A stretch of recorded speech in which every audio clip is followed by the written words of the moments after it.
నమస్తే. బీసీల లెక్కలు జరిగిన తర్వాత బీసీలు ఎంతమంది అయితే ఉన్నారో వాళ్ళకు సమాన వాటా అనేది దక్కాలి.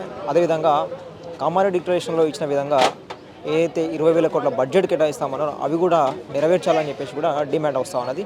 అదేవిధంగా ప్రతి ఏటా పెట్టే బడ్జెట్లో కూడా చాలా పెట్టినా కూడా దాన్ని పూర్తిగా ఖర్చు చేయట్లేదు. అదేవిధంగా బడ్జెట్ని 80,000 90,000 బడ్జెట్ పెంచాలని చెప్పేసి కూడా డిమాండ్ వస్తూ ఉన్నది. సో మేమెంత అన్న వాటా మాకంతా ఉండాలని చెప్పేసి బడ్జెట్ ఈరోజు BC political front BC intellectual forum ఆధ్వర్యంలో ఈరోజు నిరాహార దీక్ష కూడా చేపట్టడం జరిగింది. బీసీ లీడర్లు మనతో పాటు మాట్లాడడానికి Goligiri BRS leader BC political front leader మనతో పాటు ఉన్నాడు. సరే మాట్లాడదాం. నమస్తే అన్న.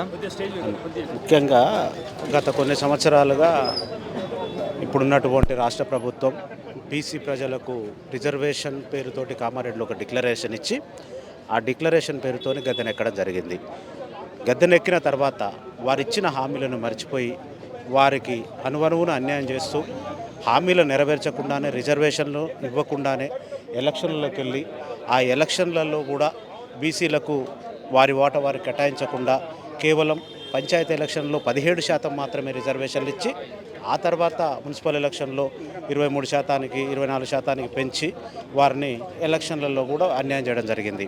ఇలా అన్యాయాలను భరించినటువంటి బీసీ ప్రజలు వారి యొక్క హక్కులను వారే సాధించుకోవాలి, రాజ్యాంగబద్ధంగా ఉన్నటువంటి హక్కులకు ఓటు ద్వారా సమాధానం చెప్పాలి వాళ్ళు అనే ఉద్దేశంతో బీసీ ప్రజలు మేమెంతో మాకంత అన్నట్టుగా ప్రతి జనరల్ సీట్లో కూడా బీసీ ప్రజలందరూ పోటీపడి నిలబడి గెలిచారు. దాదాపు 56% వాళ్ళు రిజర్వేషన్ 42% కాదు, మాకు 56% వాళ్ళు సీట్లు గెలుపొందడం జరిగింది.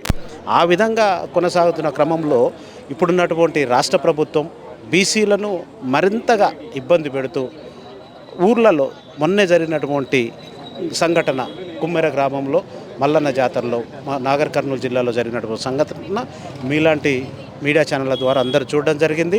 అందరూ కూడా బీసీ నాయకులు అక్కడికి వెళ్ళి వారిని పరామర్శించి అక్కడ ఉన్నటువంటి సమస్యల పట్ల ఇప్పుడు ప్రస్తుతం కూడా వాళ్ళు పోరాటం చేస్తూనే ఉంటారు. కానీ ప్రభుత్వం మాత్రం తామకు ఏం పట్టనట్టుగా బీసీలు ఎస్సీ ఎస్టీలు అంటే సమాజంలో కేవలం ఓట్లకు మాత్రమే పనికొస్తారు, సీట్లకు వాళ్ళు పనికిరారు, వాళ్ళని గద్దెనెక్కించలేము, వాళ్ళ గద్దెనెక్కించడానికి మేము సిద్ధంగా లేమనే ఉద్దేశంతో వారిని అంటరానితనంతో అవమానాలతోనే మొన్ననే జరిగినటువంటి ఒక సంఘటన 2 నెలల ఒక పసిబిడ్డ ప్రాణాలను అగ్రవర్ణాలు అహంకార ధోరణితో బలిగొనడం జరిగింది. ఇవన్నీ చూస్తుంటే నిజంగా బీసీకి రాజ్యాధికారం వస్తేనే కానీ మన బీసీ వర్గాలకు కూడా న్యాయం జరుగుతున్న ఉద్దేశంతో రాజ్యాధికార దిశగా పయనించుకుంటూ ఇప్పుడు రావాల్సినటువంటి బడ్జెట్ సమావేశాల్లో కూడా బీసీల కోసం కావాల్సినటువంటి బడ్జెట్ను పొందడం కోసం ఈరోజు బీసీల వాటా తేల్చుకోవడం కోసం ఇక్కడ BC intellectual forum BC political front వాళ్ళు ఇక్కడ సమావేశం కావడం జరిగింది.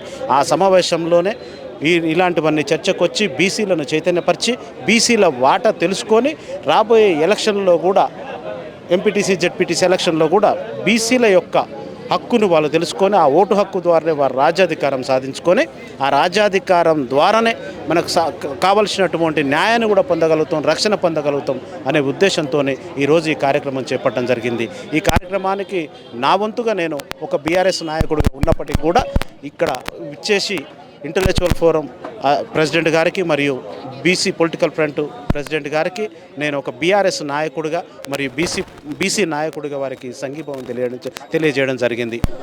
ముఖ్యంగా అంటే సరే ఇప్పుడు నిరాహార దీక్ష చేపట్టారు, ప్రభుత్వానికి ఒక హెచ్చరిక కూడా జారీ చేస్తూ ఉన్నారు, ధర్నాలు కూడా చేపడతా ఉన్నారు, బడ్జెట్ కేటాయించాలని రౌండ్ టేబుల్ సమావేశాలు పెడతా ఉన్నారు.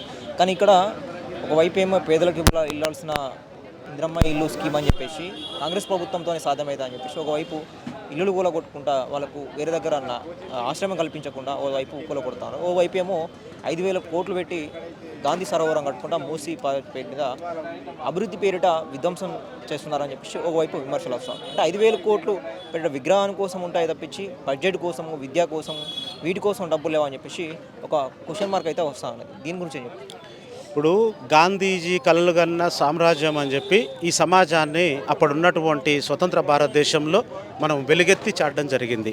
కానీ నేడు పరిపాలిస్తున్నటువంటి కాంగ్రెస్ ప్రభుత్వం గాంధీజీ కలలను కాదు, గాంధీజీ కలలను అణచివేసే దిశగా ఇప్పుడు ఉన్నటువంటి ఇందిరమ్మ ఇళ్లను సాకు చూపించి ఆ ఇందిరమ్మ ఇళ్లలో ఏదో పేద ప్రజలకు మేము న్యాయం చేస్తామనే ఉద్దేశంతో వాళ్ళు ఇచ్చే 5 లక్షల కోసం 20 లక్షల రూపాయలు వాళ్ళు పెట్టుబడి పెట్టి అప్పుల పాలు కావడం జరుగుతుంది గ్రామాలలో.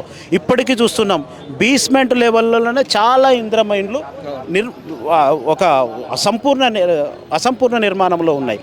అదేవిధంగా అలాంటి నిర్మాణాలను చేపడతామని పేద ప్రజలకు ఆశ చూపించి వాళ్ళ దగ్గర ఉన్నటువంటి భూములను లాక్కొని ఆ భూముల పేరుతోనే గాంధీజీ సరోవరాలు అనే పేరుతోనే ఒక ప్రతిష్టాత్మక ప్రాజెక్టులను హైదరాబాదులో మేము నిర్మాణం కొనసాగిస్తామని చెప్పడం జరుగుతుంది. నేను అడుగుతున్నాను రాష్ట్ర ప్రభుత్వాన్ని, అయ్యా రేవంత్ రెడ్డి గారు, గాంధీజీ గలగన్న సమాజం అనేది కూల్చివేతల సమాజం కాదు, నిర్మాణాలతో కూడిన అభివృద్ధి సమాజాన్ని, నిరుపేదలతో కూడినటువంటి అభివృద్ధి సమాజాన్ని, అలాంటి సమాజాన్ని మీరు నిలువున ఇప్పుడు పేద ప్రజల యొక్క జీవితాలను రోడ్ల మీదకి తీసుకొచ్చి వాళ్ళని అనాథలుగా నిలపడం జరిగింది. వాళ్ళ కుటుంబ పరిస్థితులన్నీ అగమ్య గోచరంగా దారుణమైన పరిస్థితులలో ఉన్నాయి. కనుక మీరు హైదరాబాదులో చేపట్టినటువంటి కార్యక్రమం వల్లనే ఇప్పుడు ఈ 2 సంవత్సరాల్లో ప్రజల బ్రతుకులు అగమ్య గోచరంగా మారినాయి. దాదాపు ఈ 3 సంవత్సరాలలో మరో శ్రీలంక మన యొక్క ఆంధ్రప్రదేశ్ తెలంగాణ రాష్ట్రం కాబోతుందని మేము హెచ్చరిస్తూ, మీరు చేస్తున్నటువంటి ఈ కార్యక్రమాలను విరమించుకోండి, లేకపోతే ప్రజల వద్దకి చేరినటువంటి ఈ ఉద్యమం ప్రజల ఆగ్రహానికి మీరు గురిగాక తప్పదు. మీ ప్రభుత్వాన్ని కూలజోసే దిశగా ఇప్పుడు ప్రజలందరూ కంకణం కట్టుకొని ఉన్నారు. మీరు అదే ప్రయత్నంగా ఇలాంటి అరచకాలు ప్రజలలో కానీ వ్యవస్థలలో కానీ మీరు సృష్టించినట్టయితే ఖచ్చితంగా మూల్యం చెల్లించుకోక తప్పదని మేము బీసీ, ఎస్సీ, ఎస్టీ ప్రజానీకం తరపున మరియు తెలంగాణ ఒక పౌరుడిగా నేను రేవంత్ రెడ్డి గారికి హెచ్చరిస్తున్నాను. Thank you.